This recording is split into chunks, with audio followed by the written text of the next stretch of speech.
opening words today are from Reverend Thomas Berry, written in 1978. It's all a question of story. We are in trouble just now because we do not have a good story. We are in between stories. The old story, the account of how the world came to be and how we fit into it, is not functioning properly, and we have not learned the new story. The old story sustained us for a long time. It shaped our emotional attitudes, provided us with life purpose, energized action. It consecrated suffering, integrated knowledge, guided education. We awoke in the morning and knew where we were. We could identify crime and punish criminals. Everything was taken care of because the story was there. It did not make people good. It did not take away the pains and the stupidities of life or make for unfailing warmth in human associations. But it did provide a context in which life could function in a meaningful manner.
Thank you, Eileen.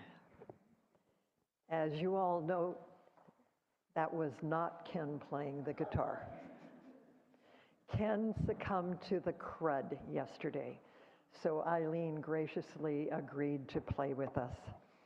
I'll tell you a little bit more about her offertory and her prelude in just a moment, but first, good morning. and welcome to the Unitarian Universalist Congregation of Whidbey Island. Thank you for gracing our space today. Your presence this morning allows us to co-create worship, create worth together. And if this space feels even a little bit sacred or holy, it is because we make it so. And to you on Zoom, welcome. I know we can't see you, but we know you're there and we care that you're there. Thank you.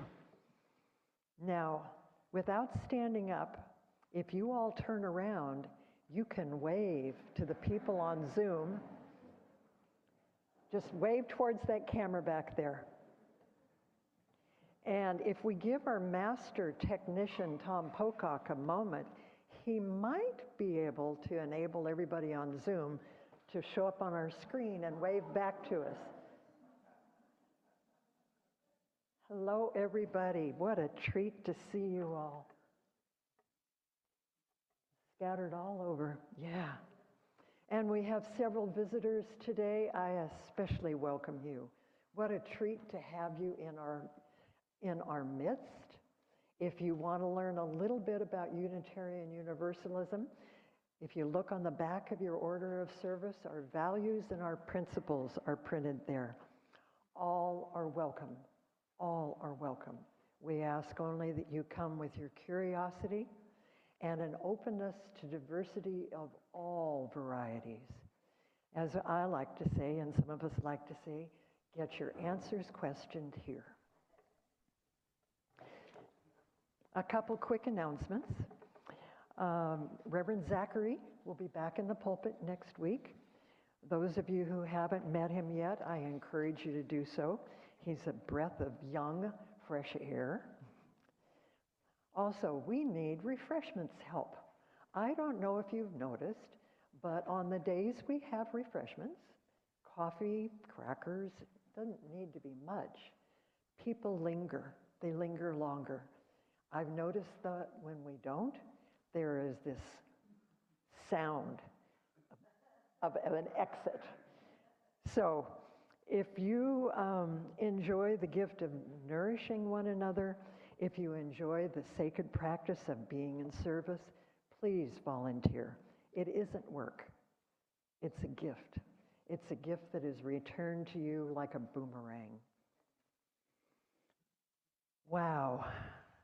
It's 2025. We're a quarter of a way into this century already. How many of you remember the approach to 2000 and the millennium bug? Yeah. We took that seriously. And because we did, it became a non-issue.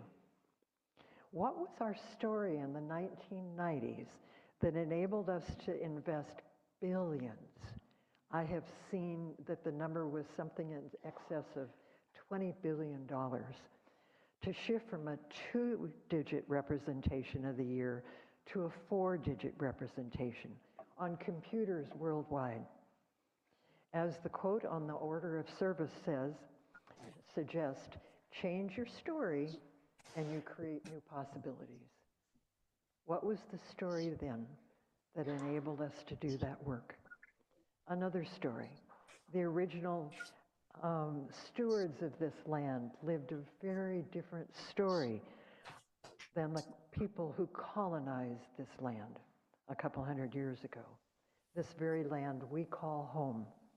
We may declare it sacred, but how do our stories need to change so we steward it as carefully and as lovingly as the people, the indigenous people who were here before us? What do we need to learn, absorb, and personalize and practice from their stories to live differently on the land? Our service today is all about stories, our individual stories and our collective stories. What stories do we care that are large enough to live in? Life-affirming, life-nourishing, life-giving, and which are too small, too destructive not only of we beings of the human sort, but also our feathered, furred, finned, and scaled siblings. Ken had planned to share a Bob Dylan story, The Times They Are A-Changing. It was written in 1964 and was emblematic of our generation. Not all of you, some of you are too young out there. Wanting to change our country's story. Come gather round people wherever you roam. Come admit that the waters around you have grown, and the times they are a-changing. Ken was also going to share one of Leonard Cohen's stories, Anthem. You know the refrain. Ring the bells that still can ring. Forget your perfect offering. There's a crack in everything. That's how the light gets in. And Eileen reminds us that all music tells a story. Some very specifically, like the ballets I so love. Can you hear on the radio the music, the dance of the Sugar Plum Fairy, and not envision Nutcracker? Both of the compositions Eileen is sharing with us today are piano solos with titles that invite us to imagine the story unfolding in the music. The prelude was titled Scarf Dance. Think for a moment and envision the scarf dance that you heard. The offertory is The Girl with the Flaxen Hair. As you listen to the stories that emerge in your heart. Eileen would like to know those stories, so share with her after. So please, take a deep breath and let it out. Maybe do it again. Settle your body and open your heart in this community, and let us create worship together.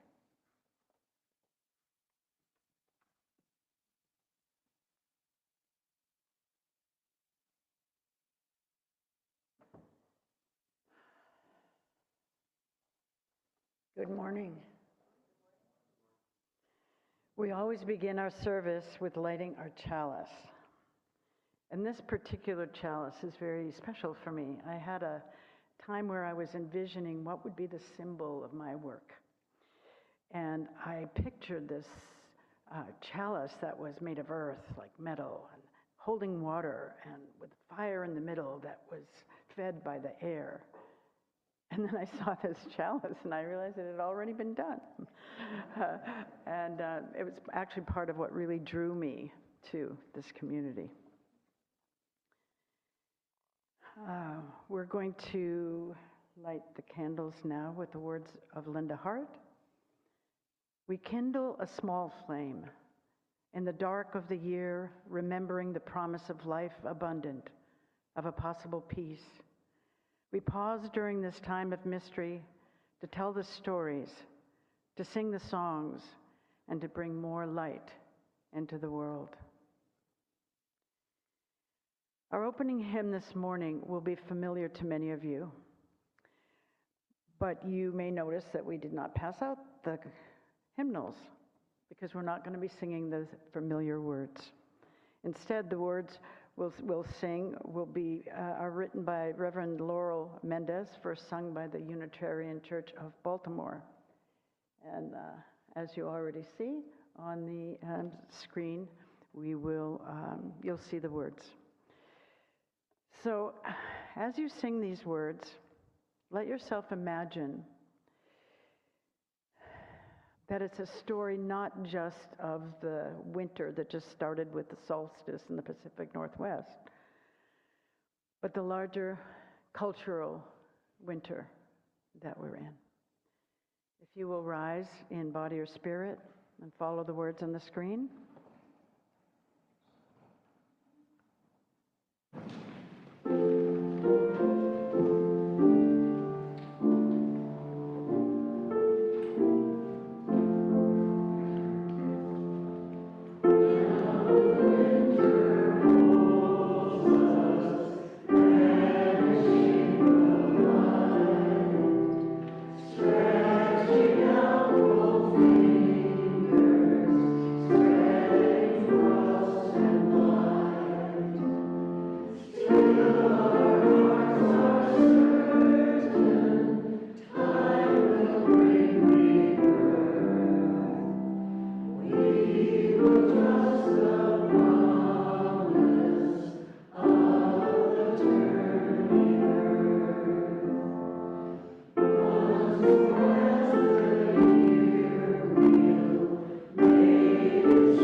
It's so wonderful to see you here.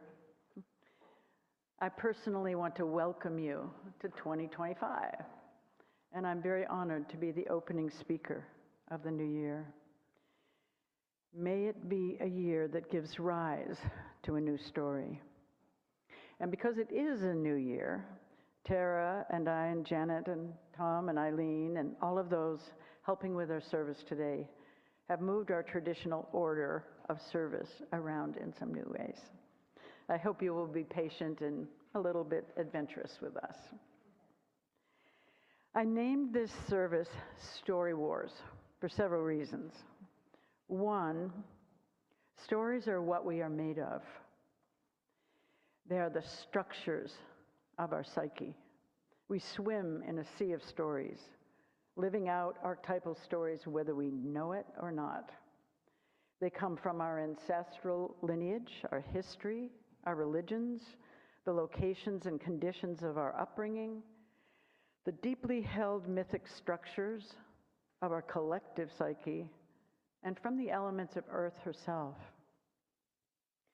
Two, our times are a-changin'. We are in a great transition of both our human cultures and our planetary dynamics. We are not only in between stories, as Thomas Berry proclaimed so many years ago, we are besieged by a maelstrom of conflicting stories that are not only philosophically at war with each other, but are also generating actual physical violence between people and nations. For the past several decades, I have dedicated my work to creating a new story for individuals, groups, and humanity itself. I have to say, I was shocked at the direction of the turn of the new story that seemed to emerge during this past election.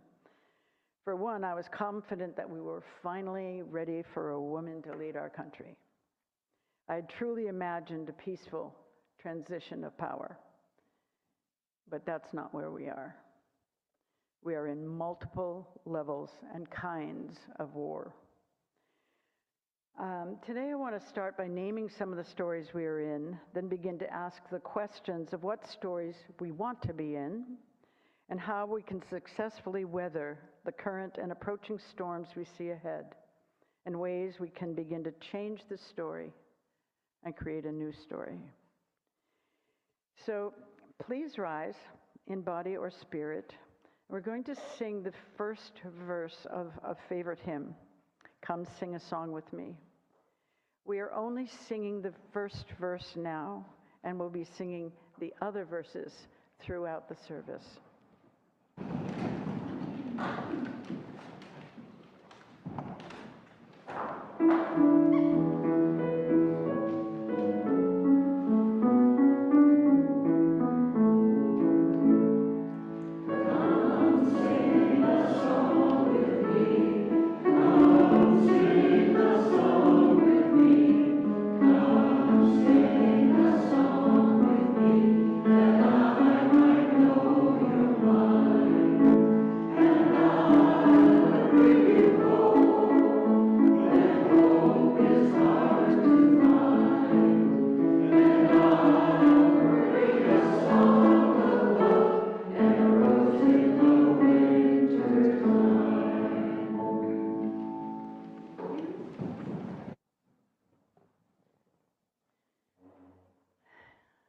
Have you ever sat with your clicker in your hand, trying to find a movie on Netflix or on Amazon or any of the other streaming networks, watching trailer upon trailer, trying to find anything you actually want to see?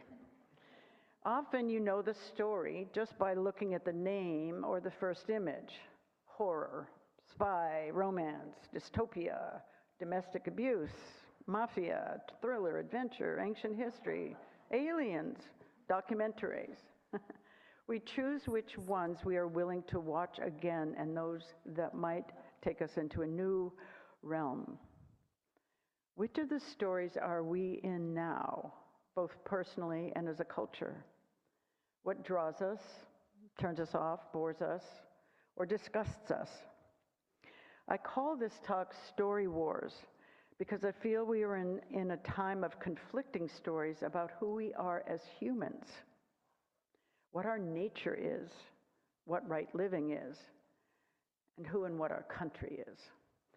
And the stories are at war with each other. Which one will win? Winning and losing is actually one of the stories. To some, winning is everything, no matter what it takes, what it costs, who it hurts, what it destroys. Winning is the top. Winning means success, power, being on top, having the final say, being able to do whatever you want with no constraints. The contrasting story is about working together, collaborating, co-creating, supporting and growing, learning from one another. Some people's stories champion learning. Others want to limit learning to a particular belief or point of view. The motivation behind some stories is to create fear. Fear is seen as power. Fear is used to control for those whose story is about lust for power and winning. Others hold stories, like you all, of love and compassion and caring, peace and living in harmony. One of the things that was the most gratifying for me in the last election, particularly at the Democratic Convention, was its eruption of joy. Who imagined that joy could be part of politics? It seemed like a hopeful new story, us working together to create that. Somehow we weren't quite ready for that story.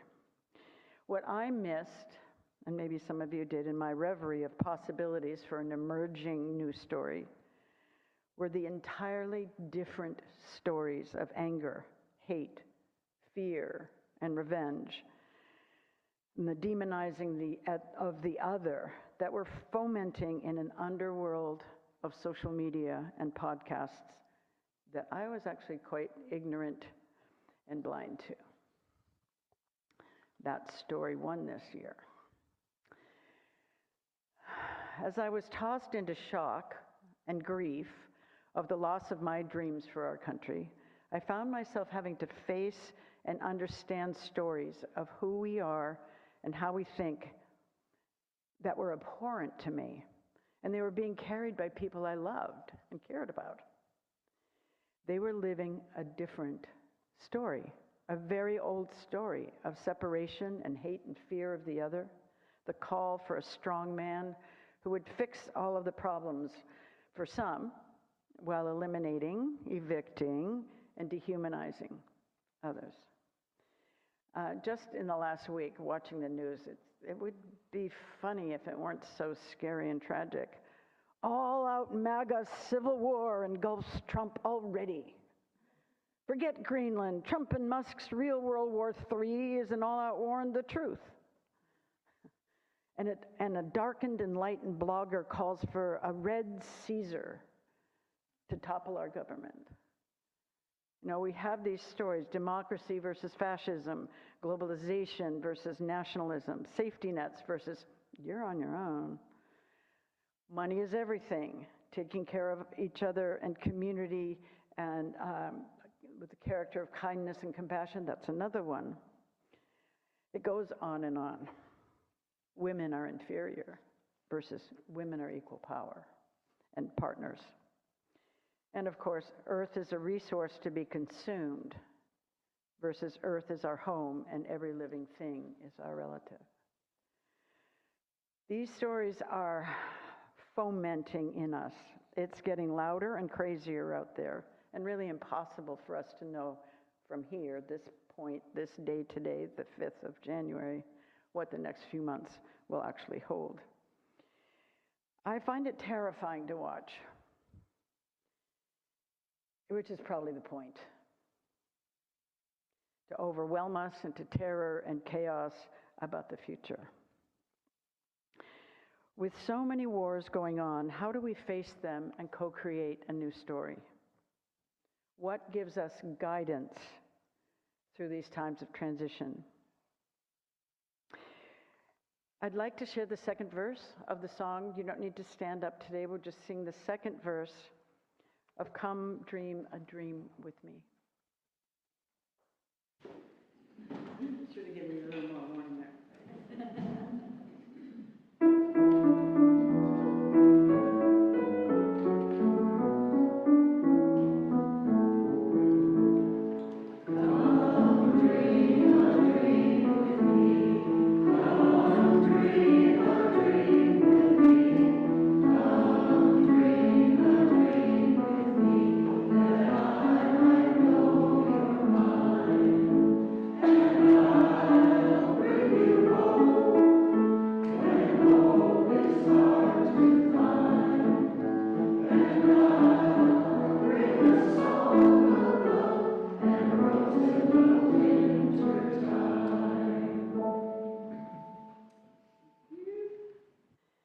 I'd like you to dream a dream with me now. My work over the past several years has been naming and amplifying great transition stories, the patterns of change that are successful and life-affirming, the larger stories from mythology or psychology, history, and biology that can give structure, meaning, and guidance through this time of transition and change. Two of the easiest of these larger stories that are really archetypal and not just about our bodies are the stories of birth and growing up. We've all been born. Without needing words, our bodies carry the experience of being in the womb, squeezing through the birth canal, or being cut out by a surgeon's scalpel. Different ways to enter that are the beginning maps of our life. We innately understand birth. Whether we have or not given birth, we know the process is long, painful, but with a reward of bringing a new soul into incarnation. Many years ago, Barbara Marx Hubbard began to talk about a planetary birth, a larger birth, using the stages that we all know about birth, expanded to a species-wide birthing process into a new kind of human. Many of us have had the experience of feeling trapped in the birth canal when we're trying to bring forth a new project, banging our heads against a wall that won't open. And then there's a whoosh, an opening, and then a painful squeezing to birth the new project or film or career or relationship. That becomes born into the light that makes the process worth it. Or growing up. One of my partners in creating great transitions is Dwayne Elgin, who went around the world asking people, what stage is humanity in? Are we toddlers? Are we adolescent? Are we grown-ups? Are we aging? Pretty much everybody said adolescent. We're acting out all the stages of adolescence as we move, hopefully, eventually, into responsibility and maturity. You can feel how caught we are in this one, where so many don't want to curb any of their darkest desires, acting out, or take any responsibility for their actions. These stories help us see patterns that we are in collectively, not just as a person. Perhaps my favorite larger story, and probably the most relevant for these times, is seeing ourselves as humanity in the middle of an initiation or hero's journey. All initiations start with a break from the past, a letting go of what came before. Sometimes the initiation process happens suddenly through an accident, an illness, a war, or act of nature like we're seeing flood, fire, earthquake, hurricane. We can also choose to move ourselves into initiatory process through something like a vision quest or other rite of passage. Some of you in this room are vision quest guides, like me, my husband, Anne and Christina.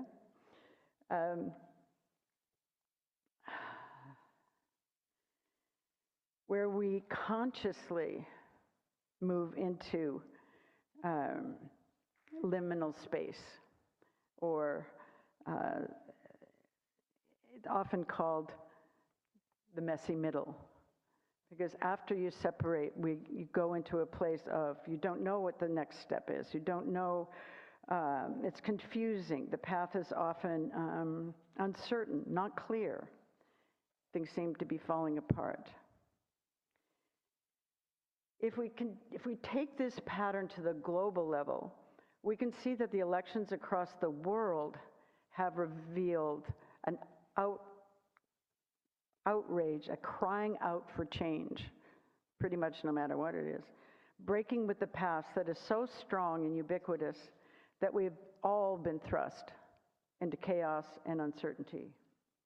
Fear and rage and hate are on the rise. Real wars are erupting. We're in a time of collapse, dismemberment, not quite at the rememberment yet. But what are initiations for? Especially if we create them consciously. They are to grow us up, test our mettle, bring us into a more coherent sense of self, and to be a stronger person. Adolescent initiations, hopefully, turn boys into men through challenges, tests, and difficult encounters. Girls turn into women through pain of childbirth. Spiritual initiations send us deep into soul searching, connecting us with our deepest core essence of who and what we are and what we stand for. These initiations always include a confrontation with our own dark side, our own demons and fears and angers and even evil. If we look at the larger story of where we are today in our world, it is as if humanity is going through an initiation where we must face the darkness of our own nature as humans. Greed, lust for power, envy, sloth, coveting, starts to sound like the 7 deadly sins. Where once we may have been taught in our spiritual traditions to tame and transform these sins, they are now in full bloom, right out on the front page of the newspaper, threatening to take us and our planet out entirely. How do we face the evil we see parading in front of us? I've been pondering a lot about what do we do? How do we navigate through these times that are changing? Will there be time of coming into a new reality, a new story of consciousness, compassion and care, collaboration, community, curiosity and creativity? Those are my antidote, the 7 C's. Will it happen in my lifetime? Not sure about that. It doesn't seem like it. The destruction, the purposeful disinformation is so intense, like a tidal wave of revenge and hate and violence. Many are beginning to see this growing chaos as a mind virus, an addiction, an incurable submission into cult mentality that warps our thinking. Native Americans have recognized this for some time, sometimes called Wetico or Wendigo, a cannibalistic spirit that is driven by greed, excess, and selfish consumption. Very difficult to counter. Tom, may I have my slide up, please? Then how do we be? What do we choose? I love this image. It's been on our website for the last 10 years? A little more than that, 15. It's by an artist in Mark Henson in, I think he's in Marin. Do we fight? Do we ignore or turn away? Denial is not a particularly useful option. In order to heal and to act, we have to face what is happening and choose our response. Despair is also not an option. though we will mostly, or at least I have, had to face the depth of despair in ourselves, as well as our own anger, desire for vengeance or lust for power. We have a choice about what we do and how we respond. I had a friend who helped name me. She called me an oracle of evolution.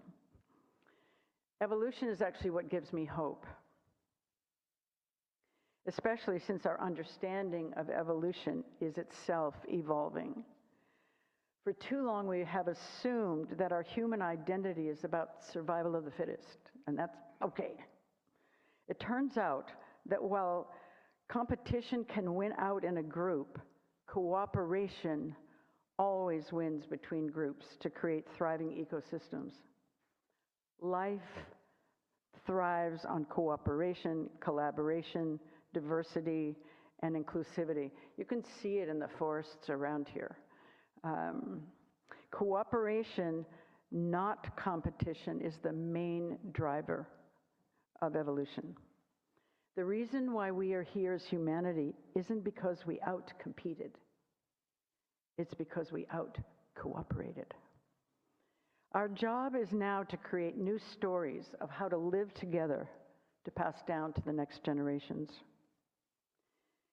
Biological evolution takes a long time and is unconscious.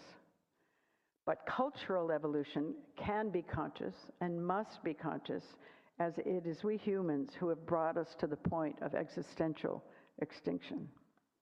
Conscious evolution is not only possible but necessary, and it can happen really rapidly.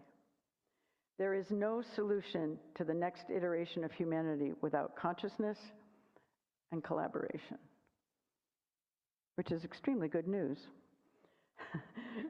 It is possible for us to be conscious about what is being selected for. What are we selecting for? We have a friend, Stephen Schwartz, who says, quotidian choices every day. Every little choice we make matters. It's not always easy to choose the right thing, because choosing one thing that's really good sometimes negates something else that's trying to happen that's really good. We are in a really complex moment in our world. But we learn. We try, we learn, we participate. The primary ingredient for success is a collectively shared sense of reality and truth, an agreed upon North Star. Shared identity and purpose has to do with interconnectedness. I think you all know something about this. We're part of each other. We need to become caretakers and stewards of each other and Earth. And we need to become better stewards of the information and the stories, needing to transform our stories to pass on to the next generation. I feel our current challenge is that we are being fed and fire hosed by a steady diet of fear. Like eating junk food, it makes us ill and pushes us into our reptilian brain and violent behavior. But perfect love can cast out fear, and cooperation also casts out fear. We need to choose what we stand for, what we do, and what stories we want to create and live into. And in truth, I feel in this room, I'm totally speaking to the choir. When I look at the UU principles that Tara already asked you to look at, and the covenant of right relationship, I feel in total alignment. It's what drew me to this congregation and why I return. They offer a path forward because they are principles. A very short story to illustrate our choice. A fight is going on inside of me between two wolves. One is angry, envious, greedy, arrogant.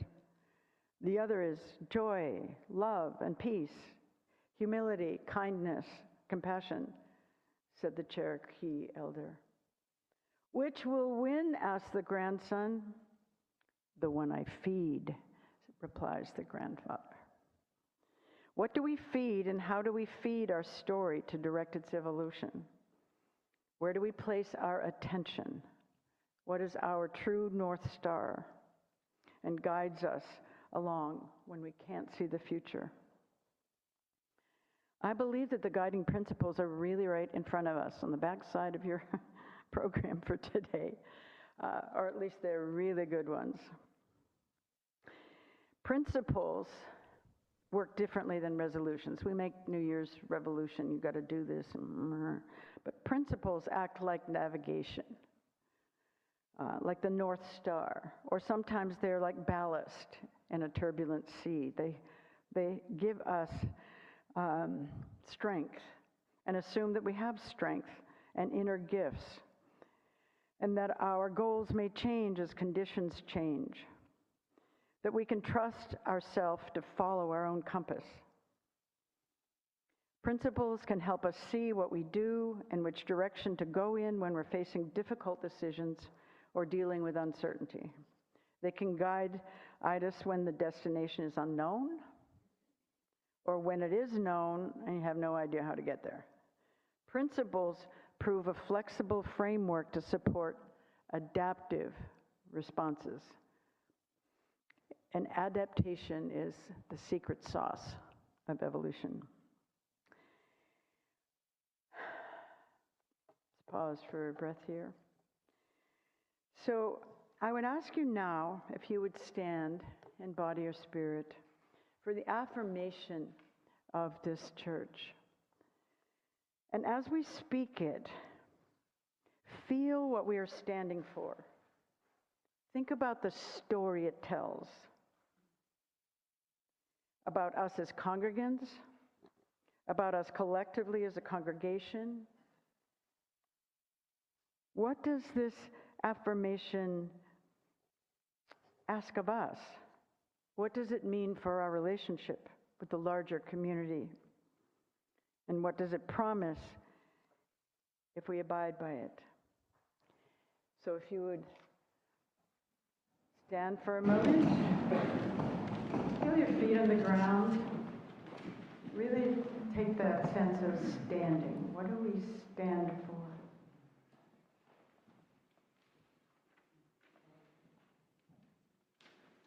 Love is the spirit of this congregation, and service is the practice. This is our great covenant, to dwell together in peace, to seek truth in love, and to help one another. Just take another minute. Can you keep the slide on just a second? Love in the center, interdependence, equity, transformation, pluralism, generosity, and justice around the chalice. Just feel what it is to stand for something. It's not always easy.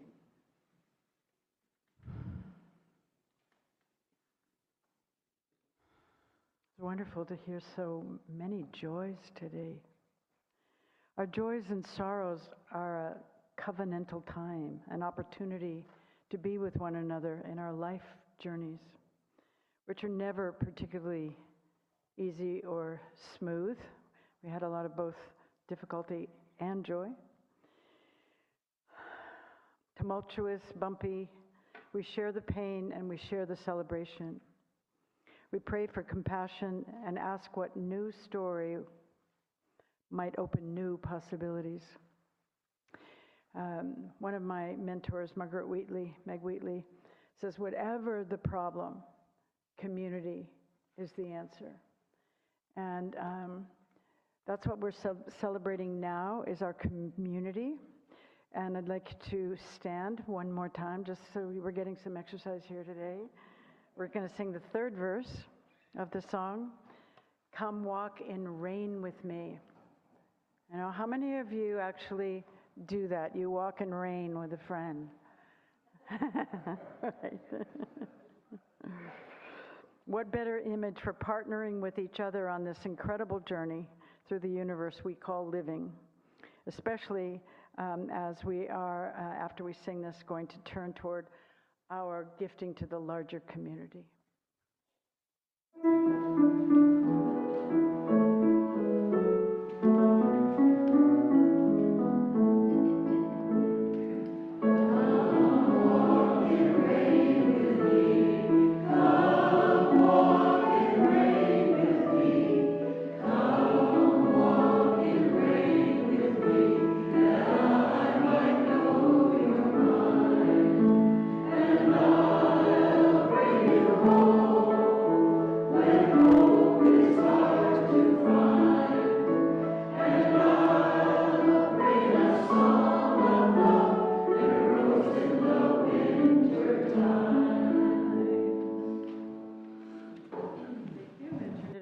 To Janet.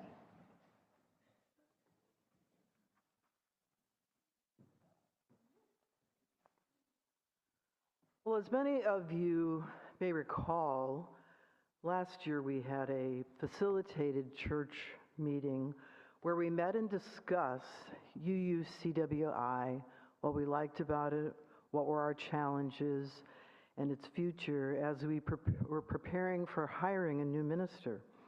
One of the topics that emerged was trying to be more involved in the greater Whidbey Island community. And now UUCWI has established a dedicated offering committee, which Remel Nunn chairs, and we hope to achieve part of that goal of being more involved in our broader community through that process. Today, our dedicated offering is for Island County Habitat for Humanity. And as many of you realize, one of its most notable volunteers recently passed away, President Jimmy Carter. He and his wife, Rosalind, were very involved in Habitat for Humanity for, I think, 35 years or more. And today, we are experimenting with bringing a speaker who represents the recipient of our dedicated offering to share a brief story about its important work in our community. And there's also a table in our lobby this morning with more information about the important work that Habitat does on Whidbey Island. So I ask you to please welcome Liz Chafin. She is the Chief Development Officer for Island County Habitat for Humanity. Liz?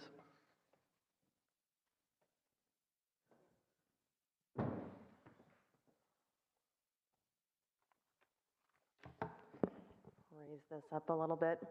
Good morning. Thank you so much for having me. I am with Habitat for Humanity. Liz, I will see you out in the lobby afterwards to answer any questions. I have my own story, but the story that I'm going to share with you today is a powerful and inspirational one, not only to myself, but to many others. And this is a two-part story. The first is by our CEO, Oren Kalaidis. His story about working at Habitat and what, or more importantly, who inspired him. The second story is about a Habitat homebuyer and how their lives intersected to create a powerful force in both of them that allows them to serve their community.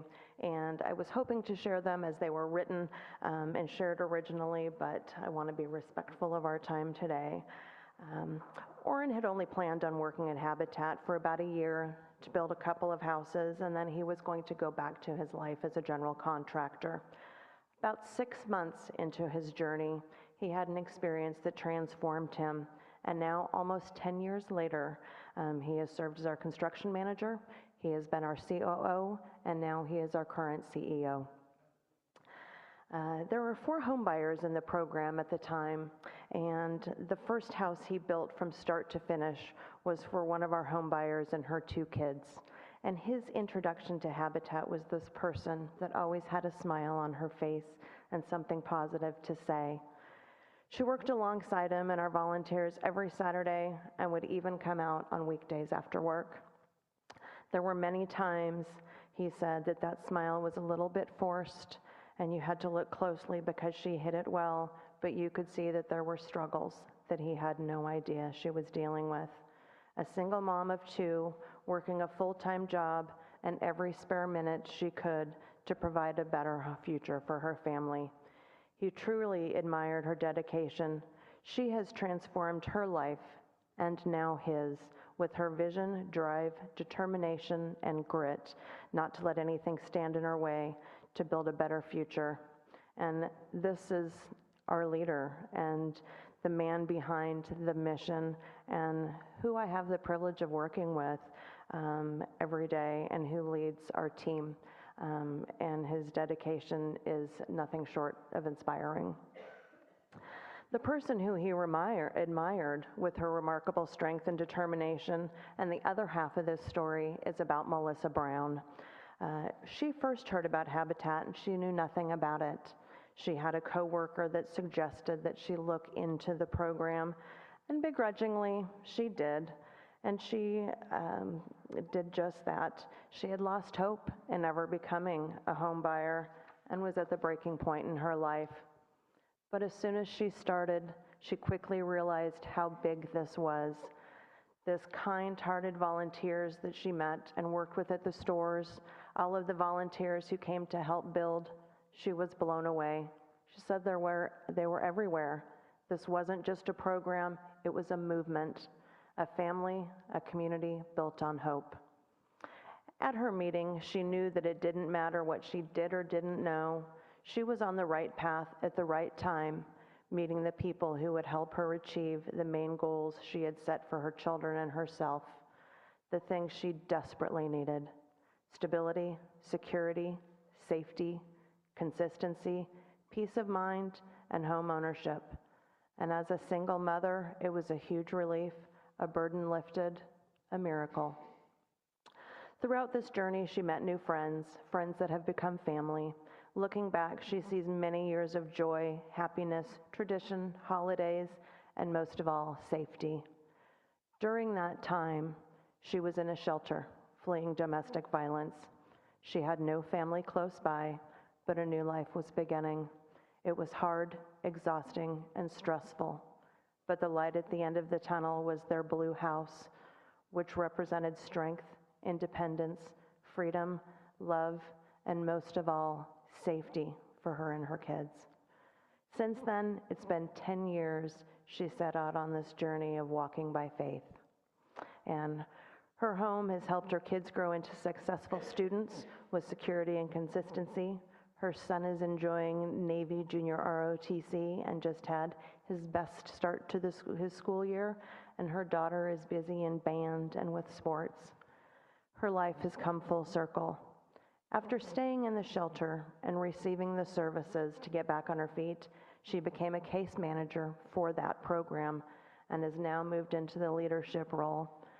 Melissa Brown is the director of the Oak Harbor chapter of the Opportunity Council. So it definitely made an impact in her life. And our organizations work closely together. And she's happy that she still gets to bug Orrin, but she also loves that she gets to serve our community together. So thank you very much for having me today, for your time and your offering. It's much appreciated.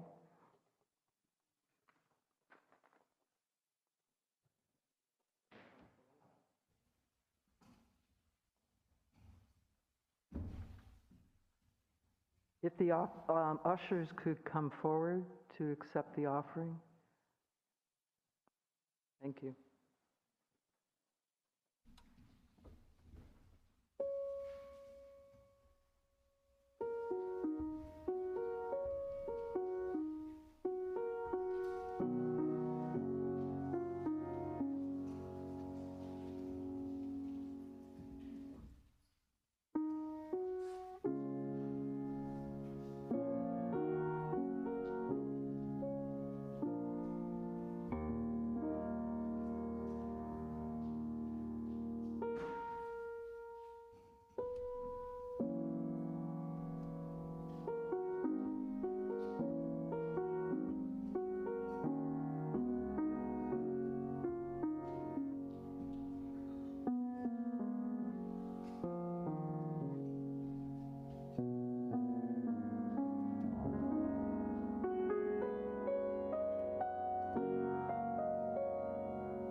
Our benediction today is a gift from Amanda Gorman. She first published this, as far as I know, on New Year's Day. It's called New Day's Lyric. May this day we welcome together. Let me start over. May this be the day we come together. Mourning, we come to mend. Withered, we come to weather. Torn, we come to tend. Battered, we come to better. Tethered by this year of yearning, we are learning that though we weren't ready for this, we have been readied by it. We steadily vow that no matter how we are weighed down, we must always pave a way forward. This hope is our door, our portal. Even if we never get back to normal, someday we can venture beyond it, to leave the known and take the first steps. So let us not return to what was normal, but reach toward what is next. What was cursed, we will cure. What was plagued, we will prove pure. Where we tend to argue, we will try to agree. Those fortunes we forswore, now the future we foresee. Where we weren't aware, we are now awake. Those moments we missed are now the moments we make. The moments we meet and our hearts, once altogether beaten, now altogether beat. Come look up with kindness yet, for even solace can be sourced from sorrow. We remember not just for the sake of yesterday, but to take on tomorrow. We heed this old spirit in a new day's lyric. In our hearts we hear it. For old lang syne, my dear, for old lang syne. Be bold, sang time this year. Be bold, sang time. For when you honor yesterday, tomorrow ye will find. Know that we've fought, need not, know what we've fought, need not be forgot, nor for none. It defines us, binds us as one. Come over, join this day just begun, for wherever we come together, we will forever overcome.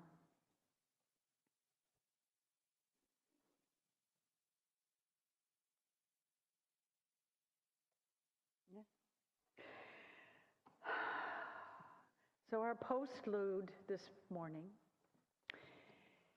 is a gift.